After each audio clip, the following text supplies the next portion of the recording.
Good morning class 8th। आज 23 नवंबर है और लास्ट क्लास में हमने हमारा हिस्ट्री का टॉपिक कंप्लीट किया था और आज हम सिविक्स का टॉपिक उठा रहे हैं, चैप्टर नंबर 5 जुडिशरी। तो हम स्टार्ट करते हैं। ये पेज नंबर 55 से हम स्टार्ट कर रहे हैं। What is the role of the judiciary, कि एक जुडिशरी का क्या रोल होता है ये हमें देखना है। Courts take decisions on a very large number of issues. जो कोर्ट्स जो होते हैं वो लार्ज नंबर ऑफ इश्यूज़ पर क्या देते हैं, अपने डिसीजंस देते हैं। मतलब जो भी इशू चलते हैं कोर्ट्स के अंदर उन पर कोर्ट्स अपना क्या देते हैं, डिसीजन देते हैं और उन्हीं का डिसीजन फाइनल माना जाता है। They can decide that no teacher can beat a student और about the sharing of river waters between states और they can punish people for particular crimes. Court ही ये डिसाइड करता है कि कोई भी टीचर स्टूडेंट को पीट नहीं सकता और कोर्ट ही ये डिसाइड करता है कि अगर मान लो दो स्टेट्स के बीच में रिवर्स को लेकर कोई डिस्प्यूट है तो कोर्ट से उसका निर्णय निकालते हैं। और अगर कोई व्यक्ति किसी पर्टिकुलर क्राइम को परफॉर्म करता है तो कोर्ट ही उस व्यक्ति को क्या देता है, सज़ा देता है। Broadly speaking the work that the judiciary does can be divided into the following. अगर हम ब्रॉडली तरीके से कहें तो जुडिशरी का जो वर्क है वो इस तरीके से होगा। पहला है डिस्प्यूट रिजोल्यूशन, कि जो भी डिस्प्यूट होते हैं उनका रिजोल्यूशन हो जाए। जैसे the judicial system provides a mechanism for resolving disputes between citizens and the government, between two state governments and between the centre and state governments.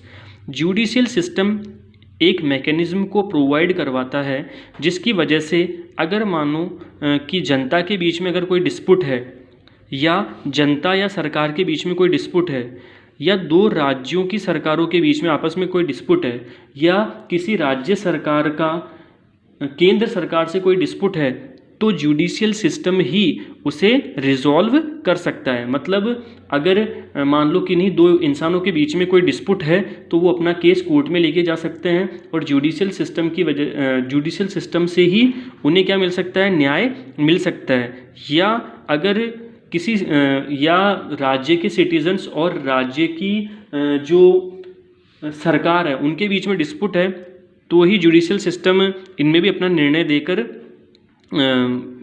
दे सकता है। और अगर मान लो किन्हीं दो स्टेट्स के बीच में आपस में कोई डिस्प्यूट है तो जुडिशियल सिस्टम्स की हेल्प से ही उन दोनों स्टेट में से जो सही वाला है, मतलब सही वाला है का मतलब जिसके फेवर में पूरी बात है, तो जुडिशियल सिस्टम से ही उन्हें निर्णय दिया जा सकता है। नेक्स्ट है जुडिशियल रिव्यू। जुडिशियल रिव्यू को हम हिंदी में कहते हैं न्यायिक समीक्षा। देखिए, as the final interpreter of the constitution the judiciary also has the power to strike down particular laws passed by the parliament if it believes that these are a violation of the basic structure of the constitution. संविधान के अंतिम व्याख्याकार के रूप में न्यायपालिका के पास संसद द्वारा पारित विशेष कानूनों को रद्द करने की भी शक्ति है। मतलब संविधान ने जुडिशरी सिस्टम को ये पावर दिया है कि अगर मान लो संसद किसी कानून को लागू करती है और उस कानून से जनता का वायलेशन हो रहा है तो न्यायपालिका उन कानूनों को अपनी शक्ति से रद्द भी कर सकती है अगर यह माना जाता है कि संविधान की मूल संरचना का उल्लंघन है। मतलब अगर संसद कोई कानून बनाती है जिससे संविधान की मूल संरचना का उल्लंघन हो रहा है और जिससे जनता का वायोलेशन हो सकता है तो जुडिशियल सिस्टम के पास इतनी पावर है कि वो उस कानून को भी रद्द कर सकती है। This is called judicial review. इसको हम न्यायिक समीक्षा कहते हैं। नेक्स्ट है upholding the law and enforcing fundamental rights. Every citizen of India can approach the supreme Court और the High Court if they believe that their fundamental rights have been violated. भारत का हर एक नागरिक सुप्रीम कोर्ट या अपने राज्य के हाई कोर्ट के अंदर अपील कर सकता है अगर उस व्यक्ति को ये लगता है कि उसके फंडामेंटल राइट्स का वायोलेशन हुआ है। For example, in the class 7th book you read about Hakim Sheikh, an agricultural labourer who fell from a running train and injured himself and whose condition got worse because several hospitals refused to admit him। जैसा कि आपने class 7th की book में पढ़ा है हाकिम शेख का example, जो कि एक एग्रीकल्चरल लेबरर था जो कि एक रनिंग ट्रेन से गिर गया था जिसकी वजह से उससे काफ़ी चोट आई थी और किसी भी हॉस्पिटल ने उसको एडमिट नहीं किया था। On hearing his case, the Supreme Court ruled that Article 21, which provides every citizen the fundamental right to life, also includes the right to health. जब हाकिम शेख का केस सुप्रीम कोर्ट में गया तो सुप्रीम कोर्ट ने आदेश दिया कि आर्टिकल 21 जो है, आर्टिकल 21 का मतलब होता है फंडामेंटल राइट टू लाइफ, और इसी आर्टिकल 21 के अंदर राइट टू हेल्थ भी आता है। मतलब हर एक इंसान की, हर एक भारत के नागरिक का स्वास्थ्य भी आर्टिकल 21 के अंदर आता है। It therefore directed the West Bengal government to pay him compensation for the loss suffered as well as to come up with a blueprint for primary health care with particular reference to treatment of patients during an emergency. इसलिए supreme court ने waste Bengal सरकार को निर्देश दिया कि वह हाकिम शेख के नुकसान का मुआवजा दे और साथ ही इमरजेंसी स्थिति के दौरान मरीजों के इलाज के लिए विशेष संदर्भ के साथ प्राथमिक स्वास्थ्य देखभाल के लिए भी अपना ब्लूप्रिंट दें। मतलब अगर कोई पेशेंट है जो इमरजेंसी का है, तो मतलब अगर कोई पेशेंट है जिसे इमरजेंसी के अंदर एडमिट किया गया है, तो कोई भी हॉस्पिटल उसे एडमिट करने से मना नहीं कर सकता। हॉस्पिटल्स का ये जॉब है ही कि वो उसका ट्रीटमेंट करें। और इस केस का नाम था पश्चिम Bengal Khet Mazdoor Samiti versus state of West Bengal 1996। अब हम आ रहे हैं पेज नंबर 56 पे। देखिए क्या लिखा हुआ है, what is an independent judiciary. एक इंडिपेंडेंट जुडिशरी क्या होती है? Imagine a situation in which a powerful politician has encroached on land belonging to your family. एक सिचुएशन को आपको इमेजिन करना है जिसके अंदर ये मान लो कि आपकी फैमिली की कोई ज़मीन है और उस ज़मीन पर ज़बरदस्ती एक पावरफुल पॉलिटिशियन ने अपना अधिकार कर लिया है। Within this judicial system, the politician has the power to appoint and dismiss a judge from his office. इस जुडिशियल सिस्टम में क्या है कि एक पॉलिटिशियन के पास ये पावर है कि वह किसी भी जज को अपने पद पर रख सकता है या उसे अपने पद से हटा सकता है। When you take this case to court, the judge is clearly partial to the politician. और जब आप इस केस को कोर्ट के अंदर लेकर जाओगे तो जज क्या होगा? क्लियरली पार्शियल होगा पॉलिटिशियन के लिए। इट मीन्स, इसका मतलब क्या है कि समझो कि आपकी कोई ज़मीन है जिस पर किसी एक पावरफुल पॉलिटिशियन ने अपना कब्जा कर रखा है, और इस जुडिशियल सिस्टम में क्या है कि जुडिशियल सिस्टम किसी भी जज को अपने पद पर रख सकता है या उसे अपने पद से हटा सकता है। तो जब जज इस बात को जानता ही है कि ये पावरफुल पॉलिटिशियन है और ये मेरे को अपने पद से हटा भी सकता है और मेरे को मेरे पद पे रख भी सकता है, तो जज क्या होगा? खुद ब खुद पार्शियल हो जाएगा। मतलब वो एक पक्ष को ही सुनेगा, और वो पक्ष कौन सा होगा? उस पावरफुल पॉलिटिशियन का ही होगा, चाहे आप कितने भी सही क्यों ना हो। The control that the politician holds over the जज does not allow for the जज to take an independent decision. ये जो कंट्रोल है पॉलिटिशियन का एक जज पर, ये जो कंट्रोल है पॉलिटिशियन का एक जज पर, वह क्या करता है कि जज को एक इंडिपेंडेंट डिसीजन देने के लिए हमेशा मना करता है। ठीक है, मतलब क्योंकि उस पॉलिटिशियन का किस पर कंट्रोल है? उस जज पर। तो जज ये बात को जानता है कि ये पॉलिटिशियन मुझे मेरे पद पर रख भी सकता है और हटा भी सकता है, तो जज क्या हो सकता है कि इंडिपेंडेंट डिसीजन देने से कतरा सकता है।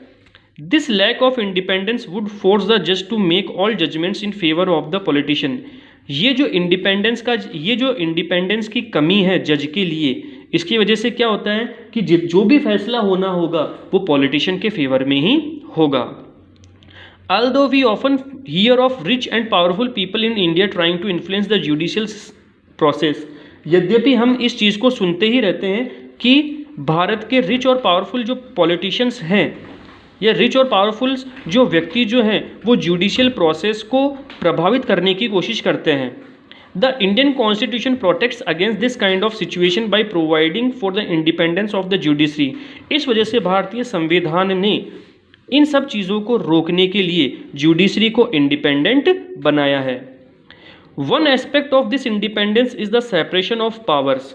इसका एक पहलू ये भी है कि पावर्स का सेपरेशन होना। देखो, पावर्स का सेपरेशन होने का मतलब क्या है कि हम ये जानते हैं कि जो गवर्नमेंट है उसके तीन हिस्से होते हैं, लेजिस्लेचर, एग्जीक्यूटिव और जुडिशियल सिस्टम। तो अब देखो, this as you read in chapter 1 is a key feature of the constitution separation of power के बारे में आपने चैप्टर फर्स्ट में पढ़ लिया है, जो कि क्या है, कॉन्स्टिट्यूशन का एक की फीचर है।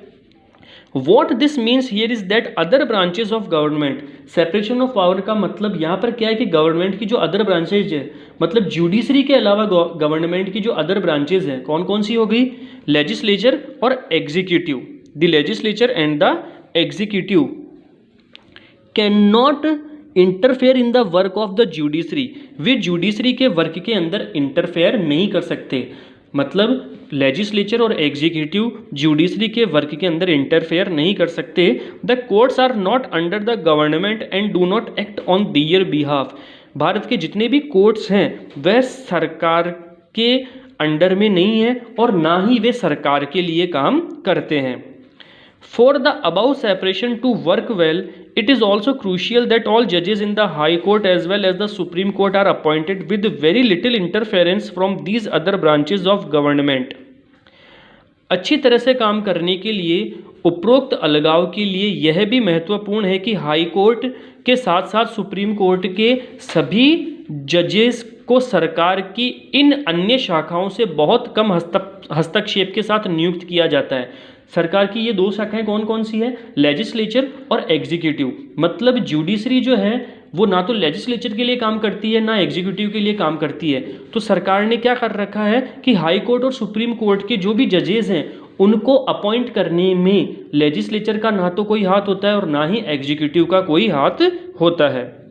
Once appointed to this office it is also very difficult to remove a जज, जब एक जज को अपने ऑफिस पर अपॉइंट कर दिया जाता है तो उस जज को अपने पद से हटाना भी बहुत ज़्यादा कठिन हो जाता है। क्यों? क्योंकि वो जज खुद ही संविधान के हर एक कानून के बारे में जानता है। अब हम आ रहे हैं पेज नंबर 57 पे। It is the independence of the judiciary that allows the courts to play a central role in ensuring that there is no misuse of power by the legislature and the executive. It is the independence of the judiciary, ये judiciary की independence है that allows the courts to play a central role in ensuring that there is no misuse of power by the legislature and the executive. मतलब judiciary की ये independence है जो कि इस चीज़ को अलाउ करती है कि अगर लेजिस्लेचर और एग्जीक्यूटिव अपनी पावर का मिसयूज़ करते हैं तो जुडिशरी उन्हें भी दंड दे सकती है। It also plays a crucial role in protecting the fundamental rights of citizens because anyone can approach the courts if they believe that their rights have been violated. Judiciary system एक बहुत ही crucial role को भी निभाती है कि अगर judicial system ये देखता है कि किसी भी सिटीजन्स के फंडामेंटल राइट्स का वायोलेशन हो रहा है, ठीक है, तो कोई भी इंसान इस जुडिशियल सिस्टम में आकर अपनी बात को रख सकता है। नेक्स्ट है what is the structure of courts in India. Bharat के अंदर कोर्ट्स का क्या स्ट्रक्चर है? There are 3 different levels of courts in our country. हमारे देश के अंदर कोर्ट्स के 3 डिफरेंट लेवल है। There are several courts at the lower level while there is only one at the apex level. Lower level पर बहुत सारे courts होते हैं और एपेक्स लेवल पर मतलब जो सुप्रीम कोर्ट होता है वो एक ही होता है, जो कि पूरे भारत का एक ही है, नई दिल्ली में, न्यू दिल्ली में। The courts that most people interact with are what are called subordinate or district courts. वो कोर्ट्स जिनसे ज़्यादा जनता इंटरेक्ट करती है वो क्या होते हैं? सबऑर्डिनेट या डिस्ट्रिक्ट कोर्ट्स के नाम से हम उन्हें जानते हैं। These are usually at the district or tehsil level और in towns and they hear many kinds of cases. ये डिस्ट्रिक्ट कोर्ट्स या तो डिस्ट्रिक्ट्स में होते हैं या तहसील लेवल पर होते हैं और ये बहुत सारे केसेस को सुनते हैं। Each state is divided into districts that are presided over by district जज। हर एक जो स्टेट होता है वो डिस्ट्रिक्ट्स के अंदर डिवाइड होता है और हर एक डिस्ट्रिक्ट का एक अलग डिस्ट्रिक्ट जज होता है जिसे शॉर्ट में डीजे के नाम से जाना जाता है। Each state has a high court which is the highest court of the state. हर एक स्टेट का क्या होता है? एक हाई कोर्ट होता है जो कि एक स्टेट के अंदर सिर्फ एक ही होता है, लेकिन राजस्थान के अंदर 2 हैं, जयपुर और जोधपुर। जोधपुर की जो बेंच है वो जयपुर के अंदर भी लगती है। Each state has a high court which is the highest court of the state. At the top is the supreme court that is located in new Delhi and is presided over by the chief justice of India. जो देश के अंदर सिर्फ एक ही सबसे बड़ा court होता है जो कि होता है सुप्रीम कोर्ट, और उसको प्रिसाइड कौन करता है? CJI, chief justice of India. The decisions made by the supreme court are binding on all other courts in India. अगर सुप्रीम कोर्ट किसी भी चीज़ का अगर कोई फैसला ले लेता है तो वो फैसला भारत के सभी न्यायालयों के लिए, चाहे वो छोटे से छोटा क्यों नहीं हो और बड़े से बड़ा क्यों नहीं हो, उन सब के लिए मान्य होता है। तो क्लास 8 आज हम इतना ही पढ़ेंगे, बाकी का हम पढ़ेंगे हमारी नेक्स्ट क्लास में। थैंक्स।